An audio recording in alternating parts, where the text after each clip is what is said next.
नमस्कार प्यारे बच्चों, कैसे हैं आप लोग। आशा करती हूँ आप सभी स्वस्थ और मस्त होंगे। बच्चों, आज हम करेंगे वर्कशीट नंबर 126 ए और आज की डेट है 6/12/2021 और आज की हमारी वर्कशीट रहेगी हिंदी की वर्कशीट, जिसमें हम करेंगे मुफ्त ही मुफ्त पाठ। तो चलिए बच्चों, शुरू करते हैं आज की वर्कशीट यहाँ से। पिछली कार्यपत्रिकाओं में आपने पाठ मुफ्त ही मुफ्त के माध्यम से जाना कि भीखू भाई ने मुफ्त की चीज़ पाने के लिए क्या क्या किया। आइए देखते हैं कि हमें इस कहानी का सही क्रम याद भी है या नहीं। तो चलिए देखते हैं कि हमें क्रम याद है कि नहीं। तो इसके लिए हमें सबसे पहले इस प्रश्न की ओर जाना होगा। नीचे लिखे वाक्यों को बोलकर पढ़िए और पाठ में हुई इन घटनाओं का सही क्रम बताइए। तो बच्चों, इसमें हमें ये अलग अलग इस कहानी की कुछ घटनाओं को लिखकर दिया हुआ है, जिसे हमने क्रम में लगाना है, सही क्रम में।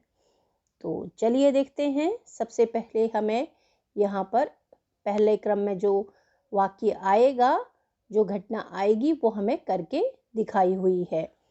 क्या है वह? भीखू भाई ने अपने होठों को चटकारा। वाह, क्या मीठा मीठा सा स्वाद होगा। ये नंबर 1 पे आएगा। उसके बाद नंबर 2 पे आएगा ये वाला वाक्य, लाभू बहन अपने कंधे उचकाकर बोली, खाना है तो जाना है। तो ये दूसरा घटनाक्रम है। तीसरे घटनाक्रम में जो वाक्य आएगा वो ये वाला होगा, बंदरगाह पर चले जाओ, हो सकता है वहाँ तुम्हें 50 पैसे में मिल जाए। तो ये तीसरा घटनाक्रम। चौथे घटनाक्रम में जो वाक्य आएगा वो ये वाला होगा, नाव वाले ने कहा नीचे रख दो, मेरे साथ कोई सौदा वदा नहीं चलेगा। तो ये हमारा चौथा क्रम होगा। उसके बाद पांचवें घटनाक्रम में जो वाक्य आएगा वो ये होगा बचा हुआ। ये क्या है? काका काका, अब ऊंट वाले की बारी थी, मैं आपको 200 रुपये दूंगा, लेकिन नारियल को छोड़ना नहीं। तो इस तरीके से ये सारे वाक्य हमने सही क्रम में लगा दिए। तो चलो हम आगे बढ़ते हैं प्रश्न संख्या 2 की ओर। भीखू बाई की बात सुनकर माली ने कहा, क्या कहा? अरे काका, मुफ्त में चाहिए ना। यह रहा पेड़ और वह रहा नारियल, पेड़ पर चढ़ जाओ और जितनी चाहो तोड़ लो, वहाँ नारियल की कोई कमी नहीं है, पैसे तो मेरी मेहनत के हैं, सच जितना चाहूँ ले लूँ। भीखू भाई तो खुशी से फूले न समाये, मेरा यहाँ तक आना बेकार नहीं गया। तो बच्चों, ये हमने अनुच्छेद को बोलकर पढ़ा। अब इस अनुच्छेद से संबंधित कुछ प्रश्नों के उत्तर हम ढूंढते हैं और अपनी कॉपी में लिखते हैं। तो चलिए, प्रश्न संख्या ख, भीखू भाई ने क्यों कहा कि मेरा यहाँ तक आना बेकार नहीं गया? तो बच्चों, प्रश्न के उत्तर कैसे बनाते हैं? प्रश्न के उत्तर प्रश्न से ही बनाते हैं, प्रश्न वाक्य से ही बनाते हैं। जैसे भीखू भाई ने क्यों कहा, तो भीखू भाई ने इसलिए कहा, तो क्यों की जगह क्या आ जाएगा? इसलिए। भीखू भाई ने इसलिए कहा कि मेरा यहाँ तक आना बेकार नहीं गया। यहाँ तक लिखेंगे, फिर लिखेंगे क्योंकि। ठीक है, उसके बाद लिखेंगे क्योंकि उन्हें अब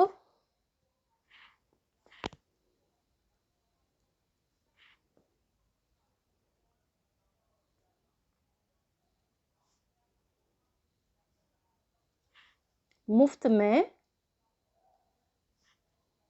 अब मुफ्त में नीचे नुक्ता लगेगा, मुफ्त में नारियल मिलने वाले थे।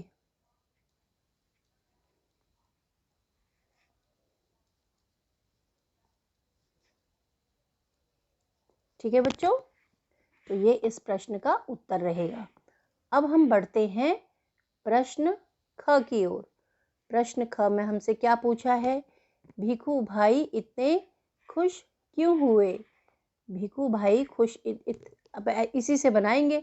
भिखू भाई इतने खुश, क्यों की जगह क्या होगा? इसलिए हुए, क्यों की जगह इसलिए, और हुए तो है ही। ठीक है, क्यों की जगह यहाँ पर भी हमने इसलिए लिखा था, यहाँ पर भी हम इसलिए लिखेंगे। खुश इसलिए हुए क्योंकि, सेम उत्तर रहेगा जो क का उत्तर था, क्योंकि उन्हें अब नारियल मुफ्त में मिलने वाले थे।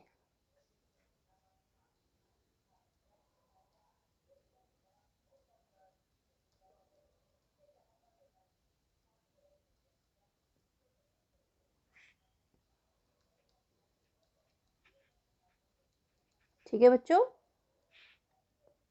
इस तरीके से प्रश्न ख भी पूरा हो गया। प्रश्न ग, भिखू भाई मुफ्त में क्या लेना चाहते थे? भिखू भाई मुफ्त में क्या की जगह? नारियल। भिखू भाई मुफ्त में, ऐसे लिखेंगे, भिखू भाई मुफ्त में क्या की जगह क्या हो जाएगा? नारियल, फिर लेना चाहते थे। इस तरीके से आप इस प्रश्न का उत्तर भी लिखेंगे। अब हम आगे बढ़ते हैं घ प्रश्न की ओर। खुशी से फूले न समाये, ये एक मुहावरा है। अब इस मुहावरे को वाक्य में प्रयोग कीजिए। तो कैसे करेंगे? पहले तो इसका अर्थ होता है बहुत खुश होना, ये पता होना चाहिए आपको। इसका अर्थ क्या होता है? इस मुहावरे का बहुत खुश होना। ठीक है, अब इसका हम वाक्य में प्रयोग करेंगे। वाक्य में किस तरीके से प्रयोग करेंगे? दौड़ में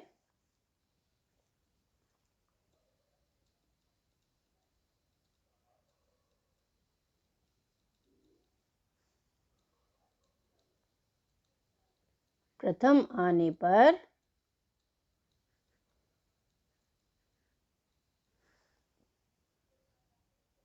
मेरे मित्र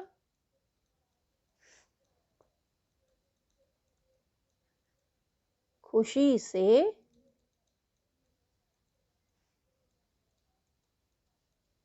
फूले न समाये।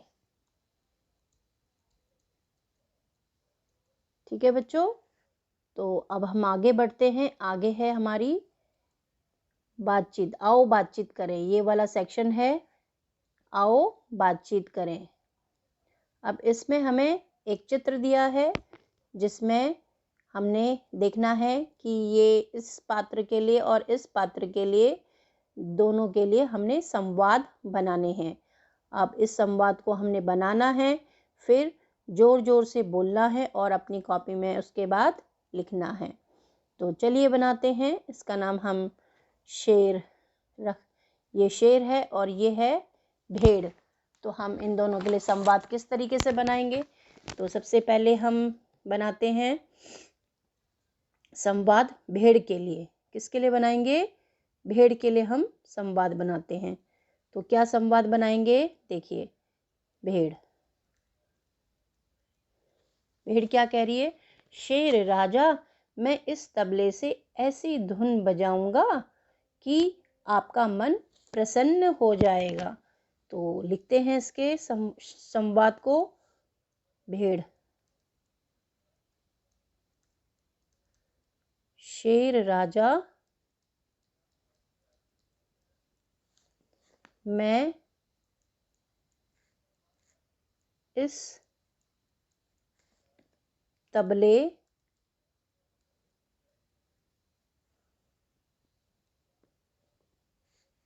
से ऐसी धुन बजाऊंगा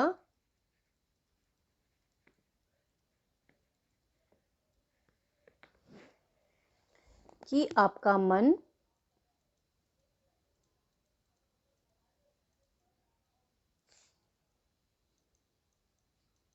प्रसन्न हो जाएगा।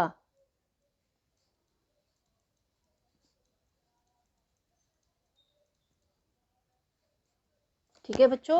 अब उसके बाद जब भेड़ ने ऐसा बोला तो शेर ने भी बोलना शुरू किया। शेर, अब वो शेर क्या बोलता है? ठीक है भेड़ानंद, ठीक है भेड़ानंद।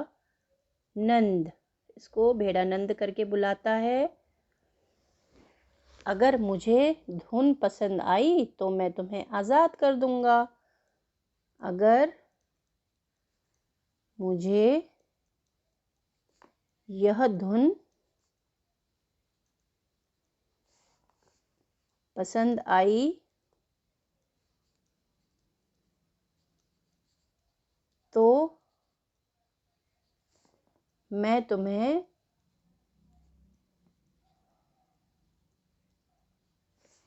आज़ाद कर दूंगा।